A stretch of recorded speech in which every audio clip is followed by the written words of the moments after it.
விளையாட்டும் தொழிலும் ஒன்று. அதாவது தொழில் செய்யும்போது நமக்கு என்ன மனநிலை ஏற்படும் அப்படின்னா, அன்பு, பாசம் எதுவுமே ஏற்படாது. தொழில் செய்யும்போது சுயநலம் தான் இருக்கும். பிறர் மீது நமக்கு நலன்லாம் ஏற்படாது. அதே மாதிரியான மனநிலை தான் விளையாடும் போதும் ஏற்படும். விளையாடும்போது சுயநலம் தான் இருக்கும். ஒரு அன்பு, பாசம் இதெல்லாம் இருக்காது. வெற்றி தான் நமக்கு பெரிதாகப்படும். வெற்றிக்காக நாம் போராடுவோம். என்ன வேண்டுமானாலும் செய்வோம். அப்போ தொழிலில் ஏற்படுகிற மனநிலை தான். அப்போ தொழிலில் நம்ம எப்படி செயல்படுறோம்? ஒரு விவசாய நிலத்தில் போனால் அங்கே விவசாய நிலத்தில் வேலை செய்யணும். இயற்கையோடு இணைந்த மனித வாழ்க்கையில் அங்குள்ள மக்கள் விவசாய நிலங்களில் வேலை பார்க்கும் பொழுது ஒருவருக்கொருவர் பேசக்கூடாது. ஒருவருக்கொருவர் பார்ப்பதை தவிர்த்து கொள்ள வேண்டும். ஒருவருக்கொருவர் பகிர்ந்து உண்ணக்கூடாது. சைகை மூலமாக கொள்வதற்கு ஏதாவது நிர்பந்தம் ஏற்பட்டால் சைகை மூலமாக பேசிக்கொள்ளலாம். ஒருத்தர் தொடக்கூடாது, பகிர்ந்து உண்ணக்கூடாது. இதெல்லாம் இயற்கையோடு இணைந்த மனித வாழ்க்கையில் விவசாய நிலங்களில் கடைபிடிக்கிற விதிமுறைகள். ஆனால் விளையாட்டு மைதானத்தில் ஒருத்தருக்கு ஒருத்தர் பேசிக்கலாம். ஆனால் அதே கிட்டத்தட்ட இந்த தொழில் செய்கிற இடத்துல என்ன விதிமுறை இருக்கோ அந்த விதிமுறையில் கொஞ்சம் தளர்த்தப்படுது. விளையாடும் பொழுது விளையாட்டு மைதானம் என்று ஒன்று இருக்கும். அந்த விளையாட்டு மைதானங்களுக்குள்ளே விட்டால் அதற்கான விதிமுறைகளை விளையாடும் போது கடைபிடிக்கப்பட வேண்டிய விதிமுறைகளை பின்பற்றி விட வேண்டும்.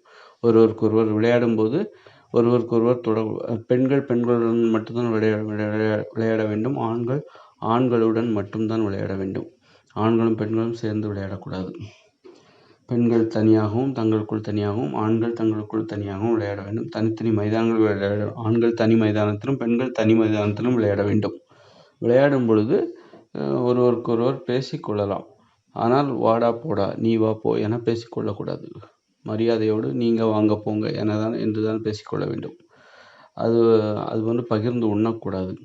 எங்கே விளையாடுகின்ற மைதானத்தில் அது ஒருவரை ஒருவர் தொடக்கூடாது. இது விளையாட்டு மைதானத்தில் கடைபிடிக்கப்பட வேண்டிய விதிமுறையாகும். இந்த விதிமுறையை கடைபிடித்தால் மட்டும்தான் விளையாட்டு என்பது பாதுகாப்பானதாக மாறும். விளையாட்டு என்பது பாதுகாப்பானதாக மாறினால் மட்டும்தான் மக்கள் விளையாடுவார்கள். இப்போ மக்கள் ஏன் விளையாடலை? நிறைய பேர் விளையாடலை.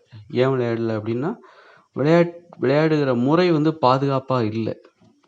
அது எல்லா வகையிலுமே அது நமக்கு ஒரு அச்சுறுத்தலாக இருக்கிறது.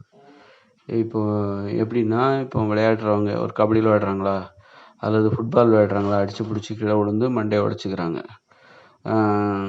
காலெலாம் ஒடிஞ்சு போகுது. கபடி விளையாடுறாங்களா, அதே மாதிரி தான். ஒருத்தர் பிடிக்கிறேன்னு சொல்லிட்டு கீழே விழுந்து மண்டையை உடச்சிக்கிறாங்க, பல்லை உடச்சிக்கிறாங்க, செத்து கூட போகிறாங்க, கை காலெலாம் ஒடிஞ்சு போயிடுது. அந்த மாதிரி. அப்போ எந்த ஒரு ஹாக்கி விளையாடுங்க, அதுவும் அப்படி தான். ஹாக்கி விளையாண்டாலும் அந்த மாதிரி தான்.